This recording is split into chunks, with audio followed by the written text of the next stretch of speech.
Martial art is a shared journey driven by ancient and modern-day principles as knowledge is handed down over time. The black belt is something that you become. It's not something that you get.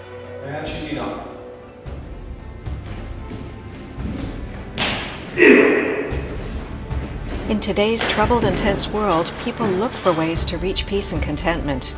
For many, martial arts have been a wonderful way to achieve this and to learn about building oneself from the inside out.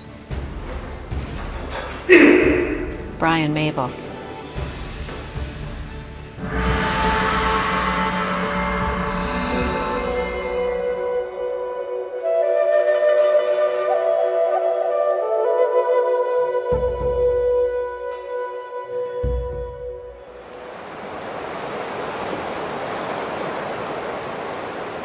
There's something about the Colorado River and the Glenwood Canyon that it flows through that just takes your breath away. And as you cruise west along the engineering marvel of Interstate 70, you're drawn through the Rocky Mountains toward the city of Glenwood Springs in Garfield County, Colorado, about 150 miles west of Denver.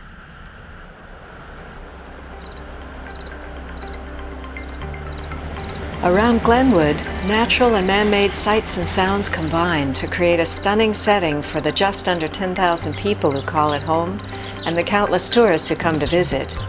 People pursue active lives here against a beautiful backdrop of nature on all sides, under a sky so big and so blue you can get lost in time staring up at it. It's morning in Glenwood, and as the sun rises over Lookout Mountain and the moon sets and shadows retreat down Red Mountain, the city comes alive with streams of people moving in all directions to and through the area. Glenwood serves as a transportation hub for the region as people pass by on foot, wheel, water, rail, and air. And as you watch the flow of traffic across the Grand Avenue Bridge, you appreciate its role as an important link across the Colorado River, joining Glenwood together and connecting it to places and people in all directions.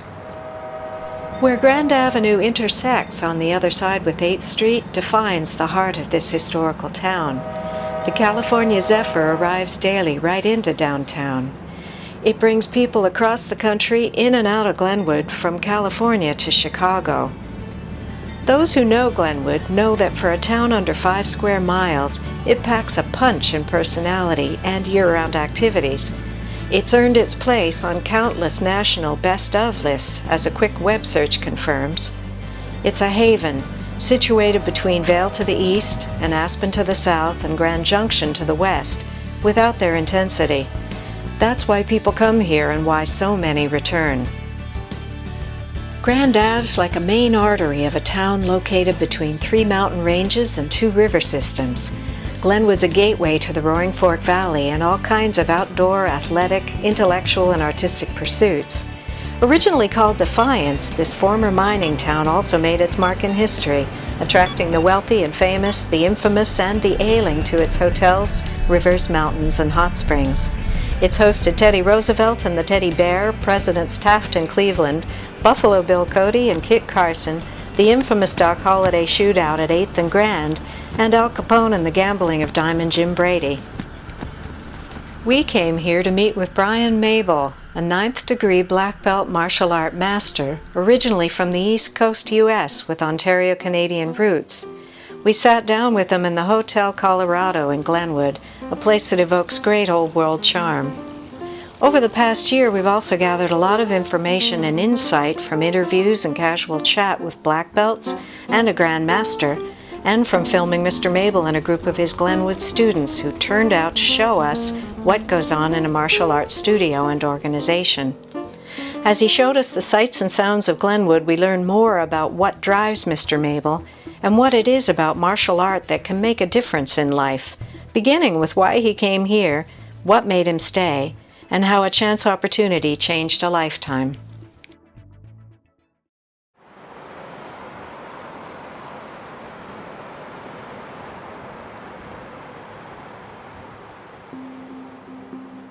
Well, I originally came out in 1974 to go to school at a place called Colorado Mountain College here in town, and I was looking to get my associate's degree in recreation supervision. And so I did that, graduated in 1976, and I taught a women's self-defense class as recommended by my recreation professor, and he asked if I could do that for extra credit, and I said I could do that. And that was in 1975, I believe. And I enjoyed the teaching aspect of it so much that I asked the college if I could come back in the fall of 1976 and teach regular karate classes. And they said that would be great. And that brought me back, and I've been teaching here ever since. I taught through the college for 10 years before I started my own school in 1986. And I didn't know what else to call it, so I called it Brian Mable Karate, and I've been here since then.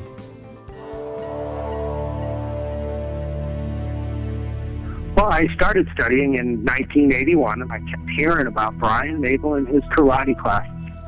So I finally signed up at Colorado Mountain College to study karate with him. Just over a short period of time, I really developed a passion for not just karate, but Tong sudo, and teaching all those traditional values, really clean Tong sudo, something I think that kept a few of us in his class for a lifetime. As this was a accredited class, we'd have up towards 40, 45 people in some semesters. And over the years, probably just touched hundreds of people throughout those classes. Some of the things I did after I graduated to get experience underneath my belt, since I have a degree in recreation, was to learn to become a river guide. And so I thought I would do that for just a couple of years to get the experience, but 16 years later I decided to give it up. But that was a great experience, and I learned a lot, and I had good trainers, and it was a lot of fun. He took us down to Grizzly Creek on the spectacular 12.5-mile gorge called Glenwood Canyon, where the elegant highway system winds like a ribbon alongside the Colorado River through the mountains that make up the canyon. Years ago I did a guided trip on what's called the Shoshone stretch on the Colorado River here, and it's just up and around the corner where we can't see.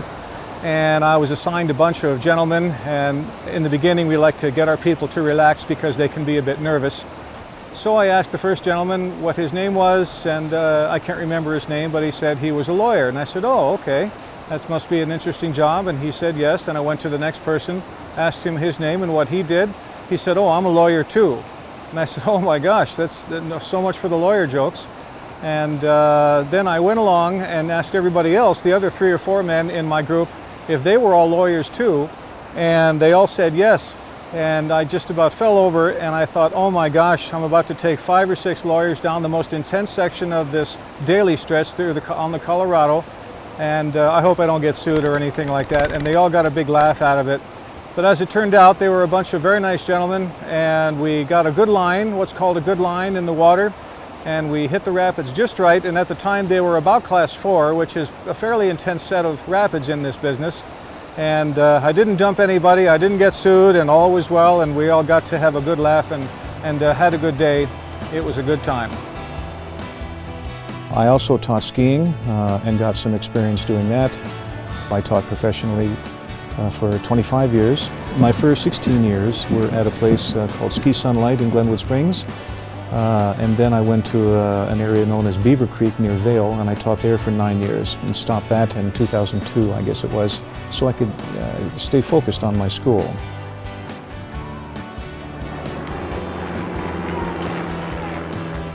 Here in Glenwood, I happened also to be a lifeguard from 1976, from that till 1978, so I was a guard for 2 years as well. So all these things gave me experience I could put under my belt relating to my field. As it happens, we're recording right here in the beautiful Hotel Colorado. I understand you spent some time here in the past. Well, this is where I started my first school. In the basement area, there is a particular wing that used to have a health club. And I wound up starting to teach here in 1986 and taught at that place for nearly 28 years before I wound up going to another location.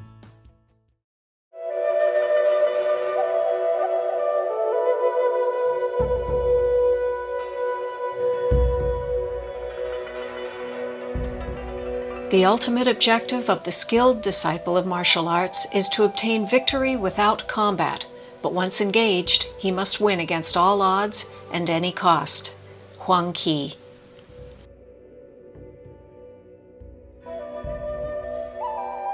In the martial arts, the lineage of a person's training and the influences of instructor in school are a really important matter. It's about the quality of what's being handed down. Mr. Mabel's been trained by some of the best martial artists and fighters in America. Like many, he brought experience in another martial art to his Tong sudo training. Tong sudo is an art form, it's not a sport. I've been training and teaching for nearly 47 years. The number one reason people get involved in a martial arts school is to learn to protect themselves. There's all different kinds of martial arts. There are hard styles, what are known as hard styles, like what I do, styles from Japan, Okinawa, Korea. But there are soft styles.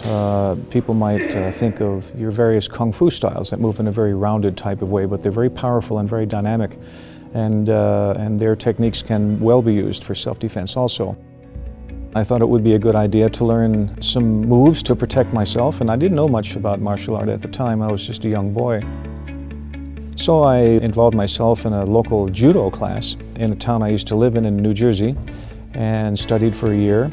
And then I moved from New Jersey to Maryland and continued my training under a well-known instructor just outside of Washington. And then one night I went to a karate testing, and there was a particular focus about the karate test that I really enjoyed. Judo was wonderful, and I had at the time one of the finest judo players in the country teaching me.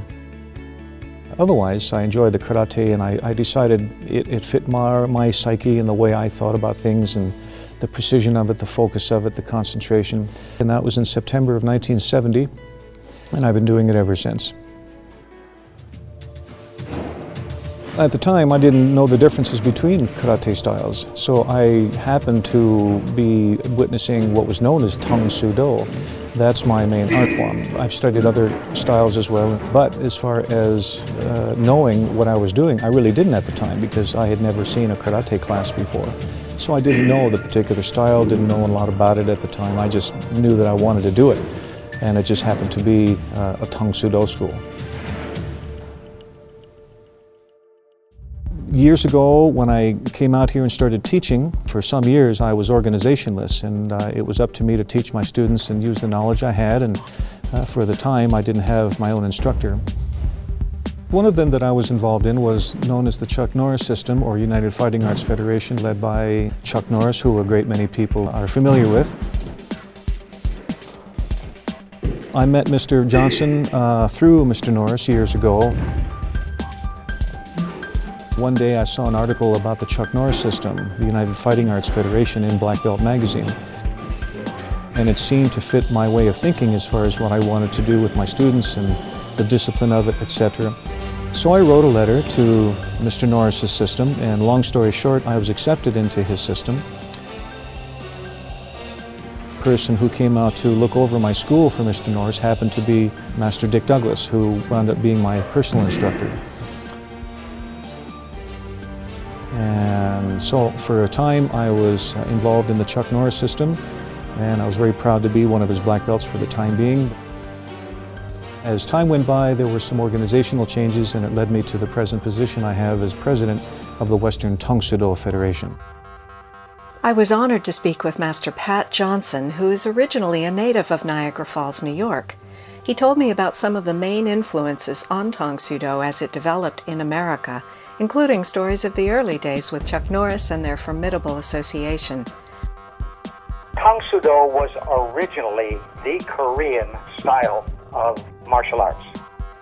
You can see immediately what the difference is with the fighters by the way they stand, and generally you could tell someone who has been trained in that country. However, what has happened, and Chuck Norris was the leader of this, there is now an American style after World War II. Because Chuck Norris did not have any high-ranking Korean instructors on the West Coast, he started to train with the Japanese. And in doing so, he developed a very, very unique style. One day I saw Chuck Norris at a tournament in New York, and he said to me one day, he watched me fight, he said, I think that if you should ever come to California, we could work really well together. So I upped and I caught a Greyhound bus, came to California, and said to Chuck, I'm here. And it started with the fighting team. when we were going to have a tournament, a big tournament was coming up, we got all of the black belts. Sometimes there were 25 or 30 of Chuck's black belts.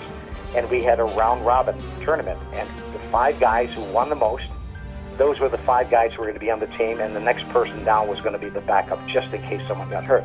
I won all of these every time we did these. So I was the captain of the team. And we won, I believe, something like 58 or 59 consecutive championship team titles. That's basically our roots. That's where we came from. As you look at black belts like Mr. Mable, how have you influenced them?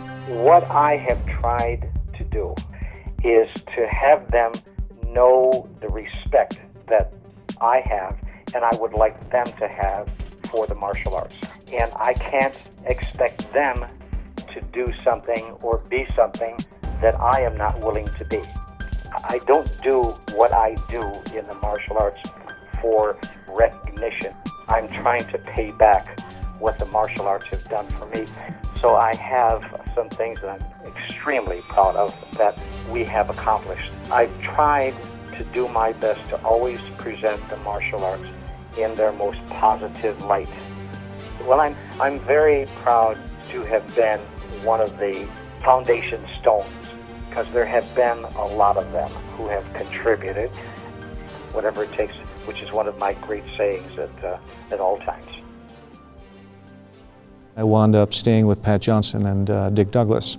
I wound up staying with Master Douglas because I trained mainly under him, but I did get great instruction from Mr. Johnson as well. Mr. Johnson and I are still good friends, and they were all good friends when they trained together, and so through Master Norris I met these other 2 people, and they've been very influential in my training through the years. So when I was taught by them, they were fighters by nature, and so I learned a lot about sparring and fighting from them, and also a lot about street technique and survival as well. Of course, Master Douglas passed away in 2006, and this is when I took over his position as the president of the Western Tong Sudo Federation, which he founded in 1998. I met Brian at the same time Mr. Douglas did. Mr. Douglas didn't want to just turn out a black belt just for the sake of a black belt. He was very interested in promoting the art, Tong Sudo, and keeping it alive. And so, because of that, before he let me test for my black belt, he made me commit to a lifetime of training and perpetuating the art. Because of our influence with Mr. Norris coming from the West Coast and Brian coming from the East Coast, Brian was able to bring a lot of the philosophy of Tong Sudo with him, being taught by a lot of the old masters that actually immigrated from Korea to the East Coast. For me, that's been a blessing, because that's been a part of the martial arts that I have learned from him. Not only punching and kicking that I learned from Mr. Norris and on down the line through Mr. Douglas, but now Brian brings a lot of the philosophy and the spiritual side into the organization. We're going to show you what we call one-step sparring. It's a formal application of a punch and block or defensive situation where one partner punches and the other does any number of blocks, strikes, whatever, to show that they can defend themselves. And this is Mr. Gordon Chicoine. He's a 2nd degree black belt with our school, and this is Kuba Bartnik, who is a 1st degree black belt in Tong Sudo, and they'll demonstrate just a few things for you here. Sparring is throwing blocks and kicks and punches at your opponent to score points. It's like boxers that spar together before a regular boxing match. It's all freestyle. We have choreographed movements. We have some basic motions that we teach everybody. But then after a while it becomes more freestyle. You do what comes to mind, and you do techniques that work best for you. Some things that would work well for me might not work well for you. Anyway, when you do anything with a partner, you're technically sparring with them to work on your technique and have a partner to help you. You learn control so that if you strike a target, it's very light as far as non-contact to light sparring. Then there's full contact where you're not holding back, you're trying to knock out your opponent.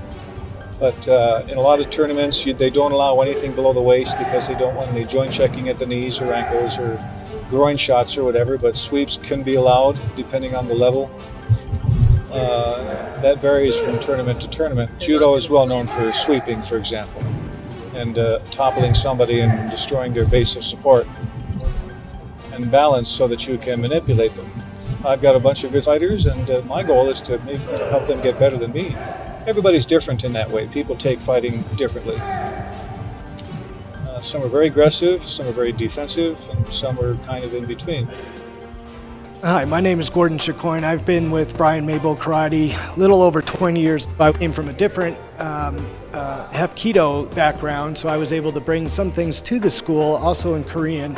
But what I really liked, and what still continued 20 years later with the Tong sudo school with Brian Mable, is the preciseness of technique. The execution of simplicity, the lack of excess movement so that everything is perfected.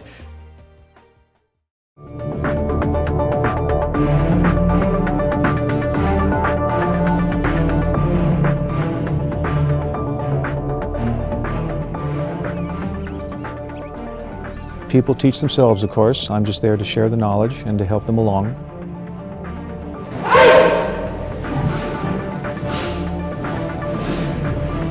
Concentrate your power.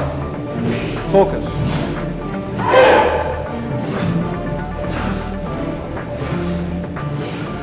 Remember, each form has its own time and speed to be done or performed, and you find that out more and more when you perfect your techniques, taking the correct amount of time for each one, etc. We can choose to be really slow, we can go really fast, okay? The other guy, he sees your back turned and he's coming at you.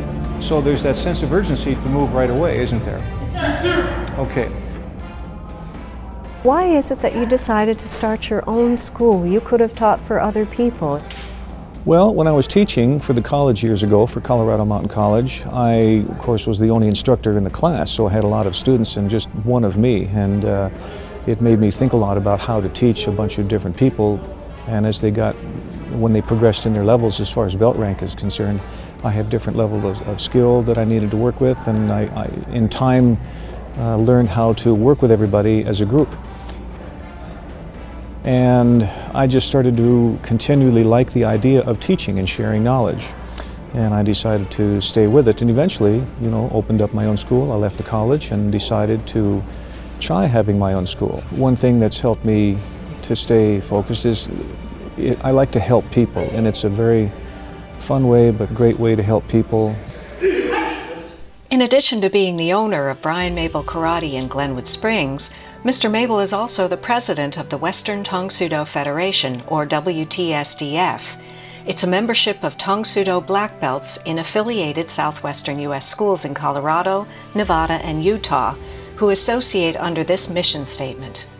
The Western Tong Sudo Federation has been founded for the purpose of instilling discipline and respect in all its members who are willing to endure the sacrifices required to obtain the rank of black belt.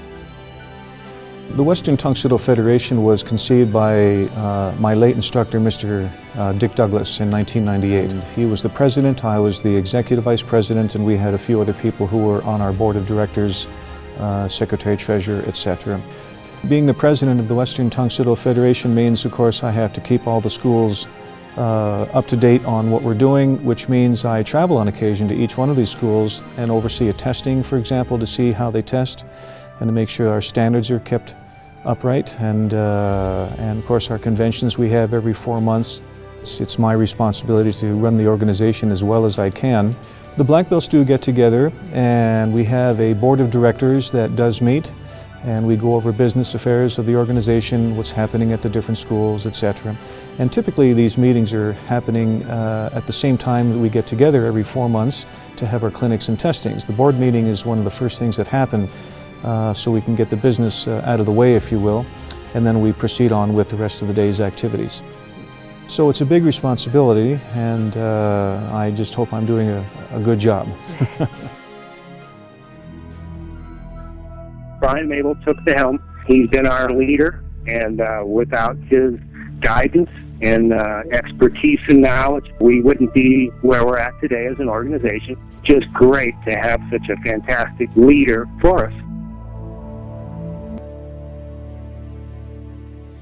I teach an art form known as Tong sudo. It means the art of the knife hand or China hand way. It's mainly based in Korea, but it has roots in China and Okinawa as well. A lot of martial arts, for that matter, are compromises of different art forms that are if you will, blended together. But otherwise, that's what I teach mainly. With my judo experience, I'm able to incorporate some of that into our self-defense training. Private lessons, group lessons, my classes are typically divided into different skill levels, as in beginner, intermediate, and advanced, and that way I can focus on the needs of each of those different skill levels. On occasion, I'll do a women's self-defense class and help the ladies learn to protect themselves, and so that's one of the other kinds of classes that I do as well. My name is Jill, and I am the parent of 2 students here. I've been a member of Brian Mable Karate for 2 months now. My kids liked karate so much that I thought I would join them, and it would be fun to do it as a family. And in the couple months that I've been doing this, I've gained a lot of confidence, and I think I feel a lot better about myself going out and knowing that I might be able to protect myself a little bit better.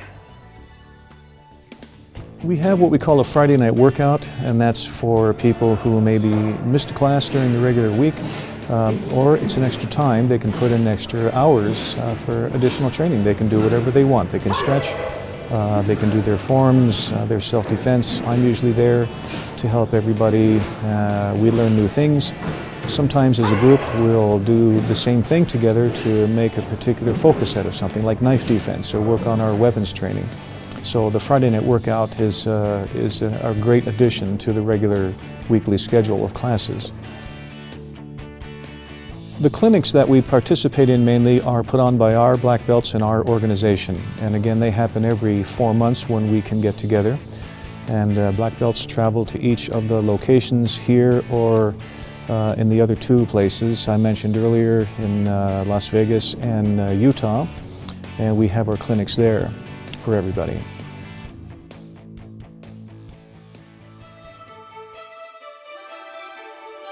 Members of the school and their families go to Utah every year. Can you tell us more about what takes place there?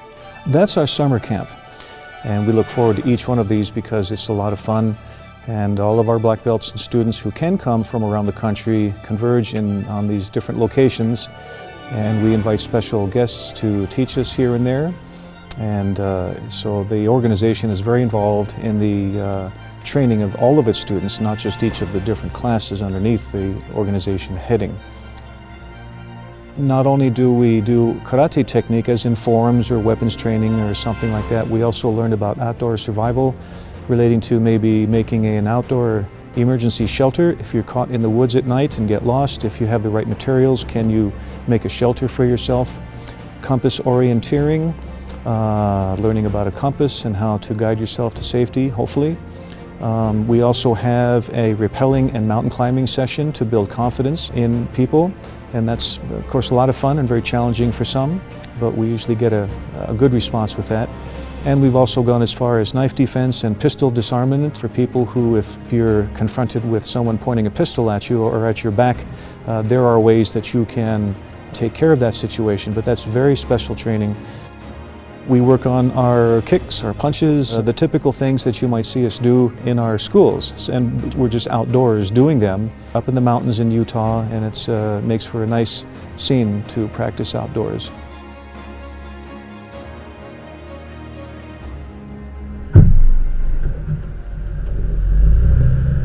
Back in Glenwood, Mr. Mable showed us more of the stunning sights and sounds of that community. This is one of 2 main rivers in the Glenwood area. I used to commercially raft as a guide years ago. It's called the Roaring Fork River, and it follows down through Glenwood Springs and joins the Colorado at the confluence at Two Rivers Park. This is a nice trip because it's more picturesque in ways than the Colorado. It winds and turns and has a lot of wildlife you can see, including a blue heron rookery, and you see other rafting guides and their people coming down, fishermen. It's a very active river in the spring, summer, and fall. And it was one of my better trips I really enjoyed taking. Being out in nature, that's part of it. Favorite things, I do like to work out. I've been exercising a long time as far as that's concerned. Other things I like to do, I like to walk. I like to go rafting with my friends. Outdoor activities like that that are relative to living here. I As we made our way downtown, we stopped at an historical landmark to hear about special times there. This is Strawberry Park. There's an event here each year called Strawberry Days, and it's the oldest celebrated event in the state, and it commemorates a strawberry harvest they used to have years ago. They don't do the strawberries anymore, but they kept the parade going. Glenwood proper is about 9,000 plus people, and on a good day when everybody comes, it swells to about 20,000 or so people. And I also understand that there was a picnic held in your honor a few years ago. Can you tell us about that? Oh, that was a surprise my students put on for me. It was an appreciation barbecue, if you will, to just let me know that the students appreciated the class and the training that they've received, and it really humbled me a lot and made me feel good. The family feeling in the school is very evident. It creates a bond between all of us, which is nice. We're all there training for the same reasons and learning the same techniques, but yet we're learning in different ways. So that kind of helps to keep the atmosphere a bit loose, but we take our training very seriously.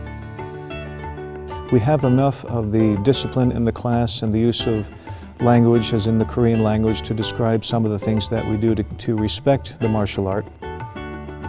So when we get in there and line up, it's all business for the time that we're there. But the family feeling helps people to feel that they're welcome in the class, and they really appreciate that. Hello, my name is Pamela Whittington, and I live in Glenwood Springs, Colorado. My reason for joining karate is because I wanted to find something to give me a physical conditioning, but also to learn something, not just to lift weights, to do jazzercise and stuff, but it meant something that I could take with me. At age 53, I achieved my first degree black belt, and at 55, I achieved my second degree black belt. So it was quite a phenomenal experience. And you know, martial arts is not just a simple matter of training. It's a cool experience, and then you become good friends and good family, because we're not there to beat up on each other and hurt each other. We're there to practice, to learn and try to develop some skills to protect ourselves, protect our friends or family. I have several families, I should say, that I've taught and who are still with me after a long time. And I have taught people who were young and they grew up and they got married and had kids and got their kids involved in the class, so it dates me a little bit. The rewards are good. I like to see their progress and their look on their face when they get better, and it makes me feel good that I had a part of that. When people get better, you can see that they can feel it, they can see it, they can sense it, and their skills are getting better, and I'm just glad I had a part in that to help them. I start my kids at 7 years old, so I do have them from 7 on up to adult age. My name is Grace. What I like about Brian Mable is he teaches a lot, and he's a really good teacher.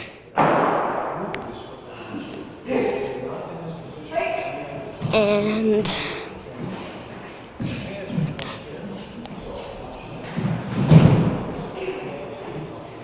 that's it.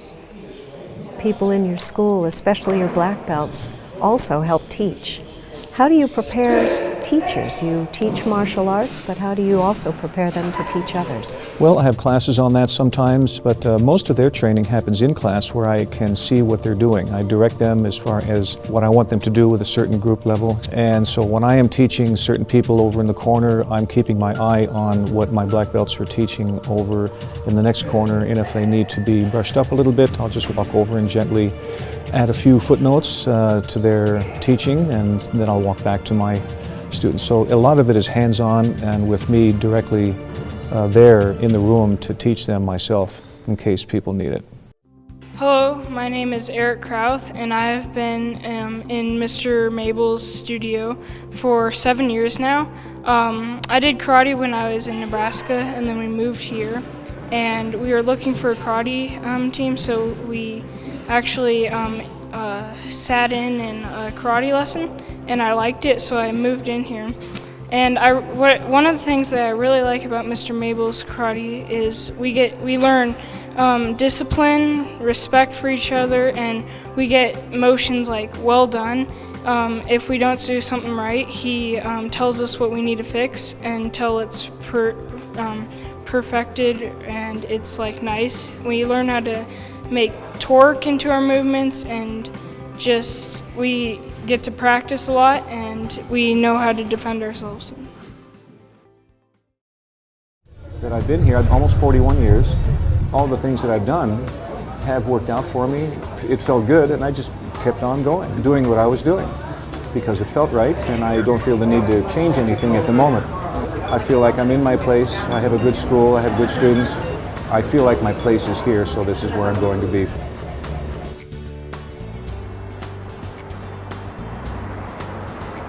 Tell us about one of your favorite places to go in Glenwood. Well, there's one in particular known as the Daily Bread and Cafe in downtown Glenwood, and by chance it happens to be owned by a couple of students of mine, Mark and Joanna Bartnick. They've owned and operated the place for a long time, and they're good friends of mine as well, and so I tend to frequent their establishment, and so they know my face real well over there. I can't frankly remember exactly how they got involved. I think she knew that John, the previous owners, was involved in the class. Well, our son wanted to do it since very early on, and finally Mr. Mable allowed him in a class at the age 6.5, and I simply got jealous seeing how much fun he's having. What we've seen is it gives them more self-pride, confidence in all different aspects, in class and also outside class. There's more of a self-confidence. It correlates with football, with the hand movement, and you can see that attribute also with skiing. But it's more of a sense of balance, coordination, and we have seen that with our kids. Well, of course, we're very proud. It took a lot of time and a lot of effort. Some encouraging, however, for the most part, they just really wanted to do that themselves. My name is Kua Bartnick. I've been doing karate for about 6 years now. It's been a big part of my life. Since I joined, I thought, oh my gosh, this is so cool. Finally, something I really like, and I've kept up with it, and it's been so fun. Also, I've learned how to do many motions, and I get to go to tournaments. And when you go to tournaments, you can qualify for nationals and visit other places. So karate can help you and influence you in so many different ways. Mr. Mable is a great teacher. He's encouraging. He just likes to help out a lot. And when I went for my black belt, he put in so much more extra time for me, and it was just so great. It is nice to do something with the kids, and instead of them sitting home on the computer and lollygagging all the time. My name is Gabby Bartnick, and I do karate, and I love it. I learned how to defend myself. I think it definitely has changed my life because I feel like I know how to fight off someone and not just guess. I know how to. I actually don't just sit around and play on my iPhone or iPad. I actually get up, get active, and do something. Mr. Mable is pretty special to us. You know, he's like a family member, and gosh, he remembers our kids since they were very little, so he is part of their lives and he watches them growing up too, and he's just a big part of it. And I do believe that if it wasn't for Mr. Mable and karate, they would be a very different kids in terms of focus and discipline and just achieving their goals. And they're still at it. How would you say that studying martial arts has influenced your life? Well, it's helped me to stay focused and disciplined in what I do. My life has been a very physically active one, with the skiing, of course, and the martial arts, or rather the rafting. And it's helped me to be a calmer person. It helps me to keep my ego in check. It's just helped me a lot in a lot of different ways.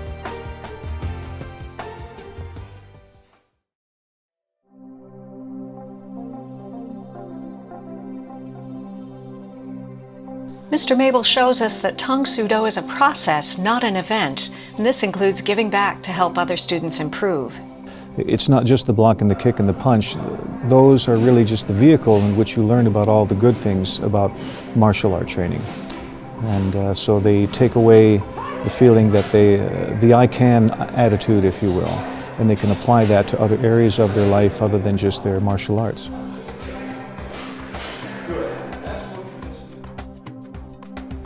Hi, my name is Grant.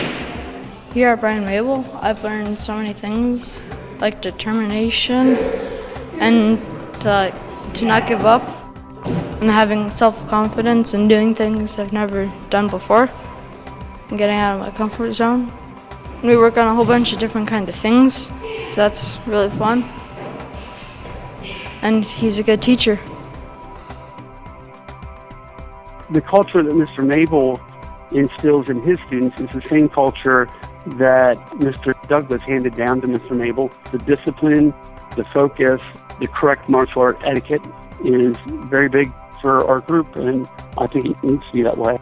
And for Mr. Mable, it was never about promoting somebody to the next level unless they were ready. He sticks with that philosophy, and I respect that.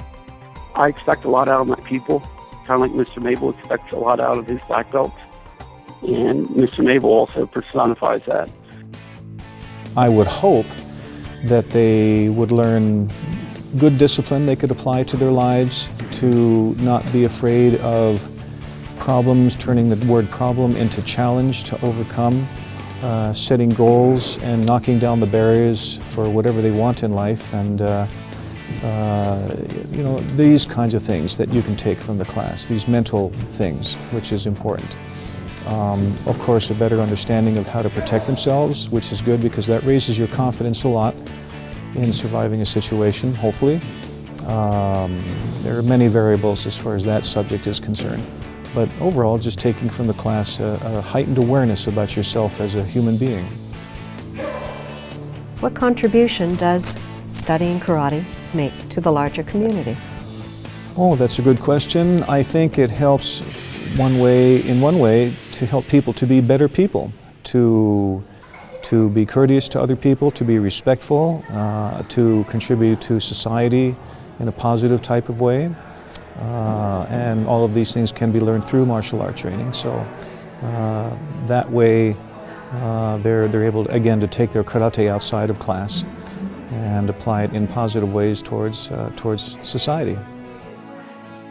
Years ago, there was an award ceremony given out to, I believe, 26 people in the community who were outstanding in their field that have contributed in real positive ways to their community, and there were all kinds of people represented, from professionals, doctors, to sports people who were professional athletes, and their contributions to their community. I was honored to be one of the winners of the award because of training and teaching martial arts for a long time, teaching children, for example, teaching kids to be good people and contributing in that way. So I was very honored to win one of those awards. I've had parents bring me their children to learn to focus better, so that they can concentrate on their homework. And I've had many stories through the years of parents telling me that the grades of their kids has gone up and almost through the ceiling, if not through the ceiling, which they're really proud to see. I've had parents bring me children with ADHD issues relating to focus and concentration. So there are different reasons that you can train. Some people like to train mainly for self-defense. Tong sudo is an art form, it's not a sport. So there's a focus on traditional movements as well as up-to-date movements that can help you in the street. So there are various reasons that people want to train. Most of us have taken at least 5 years to actually achieve the rank of black belt in the Western Tong Sudo Federation and in the organization's past. with Mr. Johnson and Mr. Norris, it has not been an easy thing to get. And so because of time involved, relationships are developed and people become a part of the fabric of your life.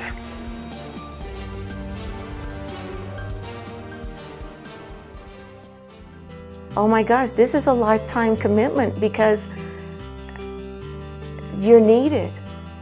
What you have to give now, from now on, is huge because you're empowering other people. You're not just teaching an exercise class, you're empowering them to take care of themselves and give them confidence, and it changes your life in so many ways. Just like the young kids, it changes their studying habits with their focus, their intent, because they are becoming something as an individual as well as learning their studies at the same time. Martial arts is a powerful tool for any age. Hi, I'm Avery Justice.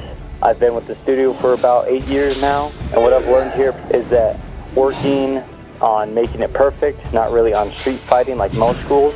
They teach what to do in real street fights. That's what we do too, but it's more on focusing on technique and how to make it perfect, how to perform it well, and execute of a hit with everything. I personally have enjoyed it. It's been a good exercise, good discipline, and it keeps your heart rate up. You leave feeling like you've accomplished something.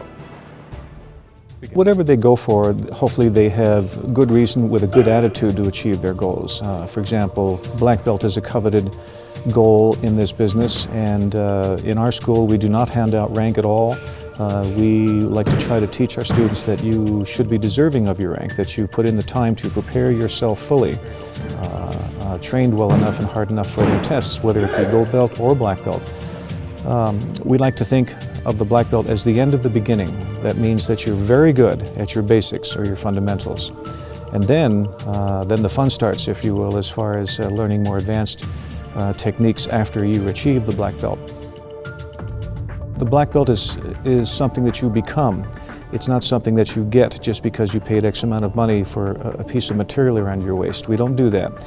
So even though we do have rank, we treat it very carefully and let people know that for whatever rank, using this again, rank as a goal for somebody, that you do want to prepare for it and represent your level of skill well, and not just think of it as a belt chase just to get to black belt.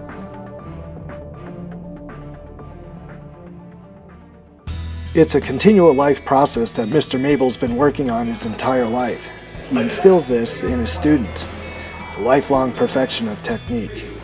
I find that in talking with the other students and in watching them grow into becoming a black belt, they start to understand what perfection of technique means. They bring it inside of them, and so that when they bring it out here in the dojo, not only just to get their black belt status, but they find out it applies to everything else that they do in life. The perfection of technique is the control in oneself. It is a lifelong perfection. It's just always there, and that's why I'm still here. You will be tired.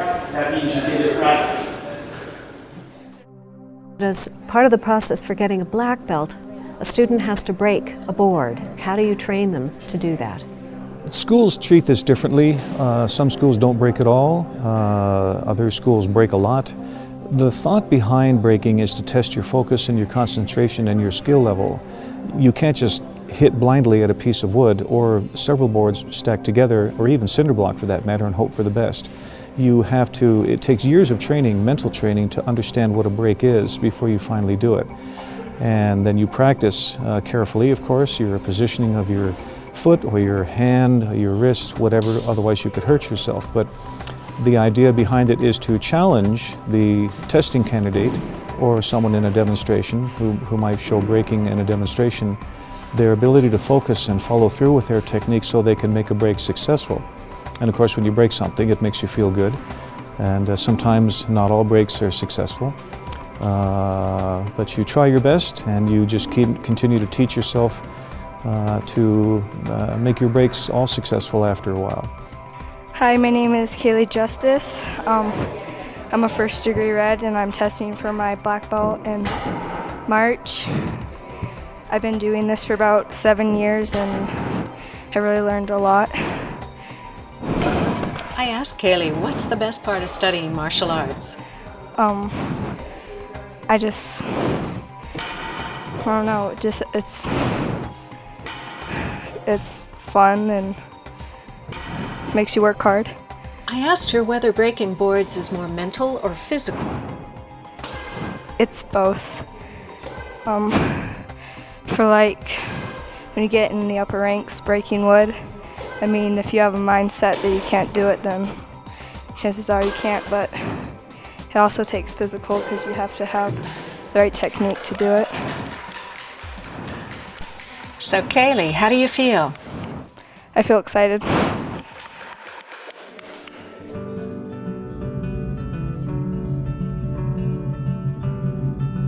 This has been a real gem for the town. It's been quite the attraction in the past several years.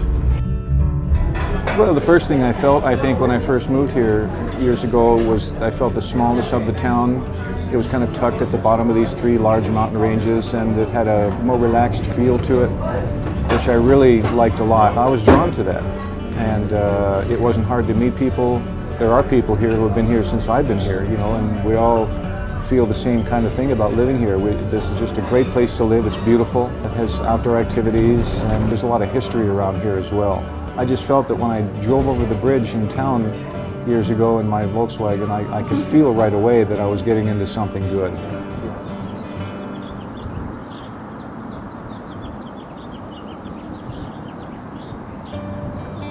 It's a very homey, family type of feel town. Everybody knows everybody. The natural beauty also is very attractive here. There's a natural attractiveness of the Roaring Fork Valley that people love around here, and it's a more relaxed type of community, let's say against a city like Detroit or New York City or something. And it's a fun place to live. There's lots to do here, but I've made some good friends here as well. And after I graduated from college years ago here, some of the people I went to school with are still here as well. I've known a number of people to move back to Glenwood because they missed it that much. A lot of people I know are very physically active for outdoor activities, and they miss that part of it, and they miss the down-to-earth feeling that the valley has, and it just makes you feel good inside. Can you tell us what it takes to get a 9th degree black belt? A lot of years of training. I would start off by saying that. And then next I would say that the rules and regulations, if you will, from school to school that have rank are different. In our particular experience, in my organization, typically you would test for the next highest black belt level. There's different things that you do, and then you would wait for several years before you go for the next level.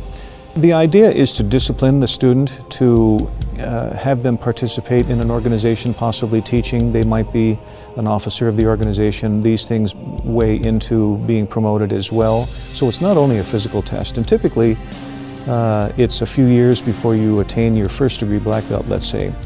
And then a lot of schools will follow a schedule where it's 2 years to get your 2nd degree black, etc., etc. It's just been a pleasure to be able to work by his side. Brian is a great friend, one of my best friends, and so I really enjoy working with him and being directed by him in this work of promoting and moving forward the art of Tong sudo. What's been important to you about becoming a black belt? It was a challenge I saw that I knew I could do. I could see that it was a difficult thing to achieve, but I didn't let that put fear in my mind. I wanted to show myself that I could take on a challenging goal, like attaining a black belt, and win that for myself, be deserving of wearing a black belt. So there's a lot of energy, mentally and physically, that's put into this kind of award, and you don't want to take it lightly. And so I took it on as a challenge, and I was successful, and I kept being successful through my ranks and my skills. It's been a very rewarding experience for me overall.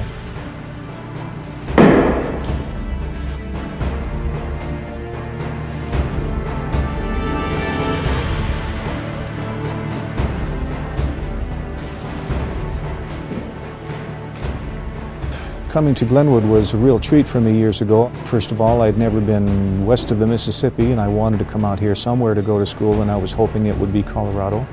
It turned out that it did happen to be that way, and I'm glad that I landed in this town because I really enjoyed it. The training that I've been involved in has helped me in a lot of ways, and I'm just glad that I've lived in a community that's let me share that information with people. And through the college and through my own school, and that's meant a lot to me. And it's been a long time since I started teaching, and I still love to teach, and I imagine I'll be doing it for the foreseeable future. So we leave Glenwood Springs and Brian Mable with a strong impression that martial arts can change lives, going way beyond kicks or punches. It's about going after what you want, and about people, driving each other to improve and to achieve goals with benefits at many levels. And in the end, it's about teachers who invest their time to make a difference. Mr. Mable, thank you very much for spending time with us today. You're welcome.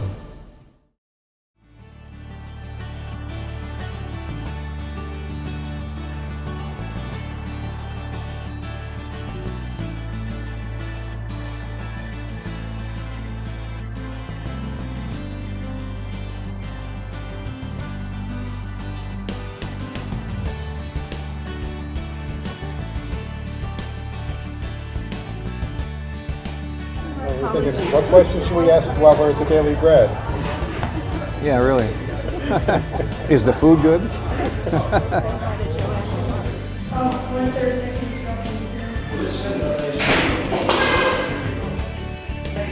You're sidekicking the board, not Mr. Chicoine.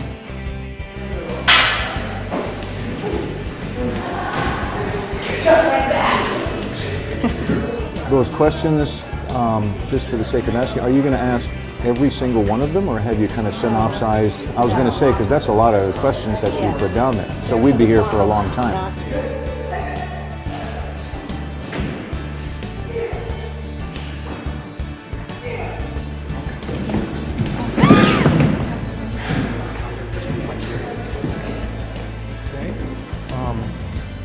Mr. Bartnick. Okay. Eventually, what I'd like you to do is assist Kaylee. The more she gets used to you, it's going to help her quite a lot, as you know. So you can help her and attack her for her 1 steps and 3 steps, and I'll work with her and show her next form. Okay. Very good. Did you say all the right things? Yes. Good. I was listening to you. One false thing from you, and you're in trouble. Tell Brian I said this. It has been entirely too long. You want to say anything to Mr. Mable? No. Okay.